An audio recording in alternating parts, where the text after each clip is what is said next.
Улс орондоо яар аж ахуйн нэгжийн тооллого явагдаж байгаа. За ховд аймгийн хэмжээнд яг энэ тооллогын үйл ажиллагаа хичнээн хавьтай явагдаж байна. Өнөөдрийн байдлаар хичнээн аж ахуйн нэгжийн тооллогонд хамрагдахаас хэдэн хамрагдаад байгаа юм? За аж ахуйн нэгжийн агуулгын тооллогыг 5 жил тутам зохион байгуулдаг. За 2026 оны 4 сарын 15-наас 5 сарын 15-ны хооронд 1 сарын хугацаанд тооллого маань явагдаад өнөөдөр одоо эцсийн дүнгийн тооллогын хугацааны сүүлийн өдөр байгаа. За ер нь бол манай аймгийн хэмжээнд бол 5959 аж ахуйн нэгж тооллогонд хамрагдах ёстойгоос одоогийн байдлаар 91% та хамрагдаж явж байна. За яагаад энэ дутуу байгаа юу гэвэл ер нь бол тооллоготой хамрагдаж байгаа 5959 аж ахуйн нэгжээ 1 2 3 дугаар ирэмб гэж ангилсан байгаа. За 1 2 дугаар ирэмбэнд нь болохоор идэвхтэй үйл ажиллагаа явуулдаг. За мөн цагаан тайлантай ер нь бол иргэд ер нь аж ахуйн нэгж байгууллагынхаа мэдээ тайланг ер нь байнга өгдөг газрууд байгаа. За энэ нь бол 5959 аж ахуйн нэгжээс одоо 5100 аж ахуйн нэгж байгаа.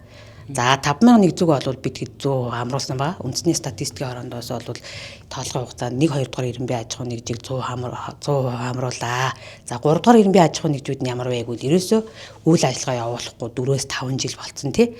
За улсын бүртгэлийн хэлцэд татан буугдах хүсэлтээ өгсөн. За улсын бүртгэх хэлцэд татан буугдах хүсэлтээ өгсөн боловч татварт өртөө ч юм уу тий.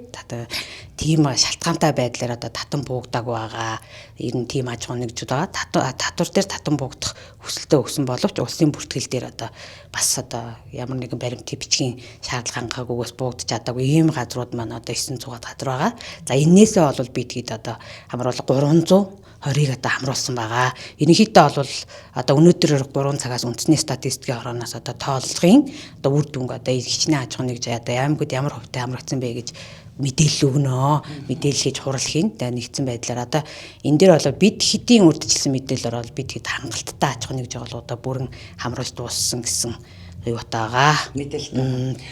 Сарын хугацаанд үргэлжилсэн аж ахуйн нэгжийн тооллогын үйл ажиллагааны явцад ер нь учирч байсан хүндрэл за бас цаашид үйл ажиллагаандаа сайжруулж анхаарах зүйл ер нь гарав. За ер нь бол манайх чин өөрөөсөө бизнес регистрийн сан гэдэг аж ахуйн нэгж байгууллагын мэдээллийн сантай. За энэ мэдээллийн сантаа тулгуурлаад мөн татвар улсын бүртгэлгээд энэ мэдээлэл төрийн байгууллагуудын мэдээллийн сангийн мэдээллийг дээр тулгуурлаж аж ахуйн нэгж байгууллагууд нь өөрсдөө зөрүүтэй мэдээлэл засах байдлаар явагдаж байгаа. За энэ нь бол ер нь иргэд бол захимаар ер нь мэдээллээр нь өгөөд хөвссөн байна. Хүндрэл бэрхшээлгүй яг мэдээлэлээ шинжилдэггүй тэр 3 дугаар ирэмбийн аж ахуйн нэгжүүд маань эзэн нь нас орсон юм уу тий аль эсвэл тэр аж ахуйн нэгжийн шилжиж авсан эзний шилжиж явангуудаа аж ахуйн нэгж нь манай аймагт бүртгэлтэй тэгэн олддгүй тийм бэрхшээлүүд гарч байгаа. Хэрвээ ингээд аж ахуйн нэгж залгаад ингээд танахад аж ахуйн нэгжийн тоолгонд хамрагдаач гэхэд иргэд маань би надад аж ахуйн нэгжийг ашиглахгүй 5-аас 10 жил болцсон би шилжээ явцсан та хасаач гэдэг байгаа байхгүй юу. Гэхдээ эн чинь бол бид хизээж хүний хувийн өмчтэй аж ахуйн нэгж байгууллагад чинь тэрнлүү бидгийг таалтахгүй. Тийм учраас өөртөө иргэд маань хариуцлагатай хандаж аж ахуйн нэгж ашиглахгүй бол бас хоёр байгууллагуудад хандаж татан буулгаач.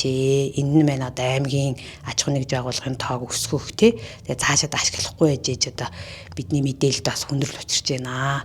Бусдаар бол ер нь бол татвар улсын бүртгэл статистик мэдээ тайлангаа өгөө явдаг аж ахуйн нэгжүүд маань захимаар мэдээлэл өгөөд бас айгуу сайшаалтай нь сурсан байна. Цахим дээр байршуулсан асуулгууд нь хэр ер нь оновчтой, иргэдэд ойлгомжтой ийм мэдээллийг багтааж чадсан гэж үзэж байгаа. Ер нь яг энэ асуулгатай холбоотой гомдол мэдээлэл ер нь ирсэн.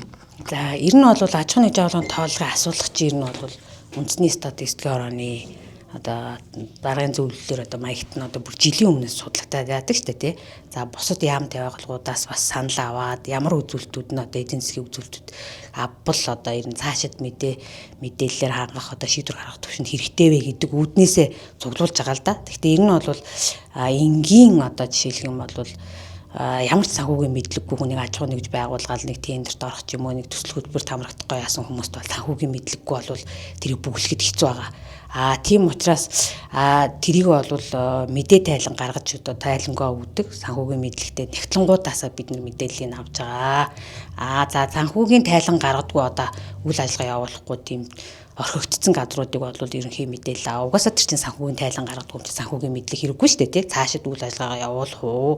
Энэ бол хідэн ажилчинтай вэ? Ажлагчдын тоо гаргахын тулд тэр үзүүлэлтийг ашиглана шүү дээ. Тийм үзүүлэлтүүд нь бол хялбар байгаа. Энэ нь бол энд чинь судалгаа хөгжүүлэлтийн зардал гарсан уу, инновац хөгжүүлсэн үү, тий эрчим хүчний зардал гаргасан уу, нэгтлэнгаа яаж ажилуулдаг вэ, тий гэрээт бол үндсэн гэрээт юутай юу, нэгтлэн бодогчтой юу гэх мэт асуултуудыг бол өөрсдөө хариулж чадна л да. Тэр нь бол тэндээсээ ирнэ аж ахуйн нэгж байгууллагууд маань одоо ирнэ санхүүгийн тайлан балаас гарах санхүүгийн үзүүлэлтэндээ хэр ач холбогдол ажиллаж байна вэ? Ер нь нэгтлэнгууд хэр хүртээмжтэй байна вэ гэж ажлын тоо гис үзүүлэлтүүдийг гаргаж байгаа. За баярлалаа. За их хүнд үзэгчтэй 4-р сарын 15-наас 5-р сарын 15-ны хооронд Монгол улс даяар аж ахуйн нэгж байгууллагын тооллогын одоо ажил хийгдээд өнөөдөр одоо эцсийн хугацаанд буюу өнөөдөр дуусч байгаа юм байна.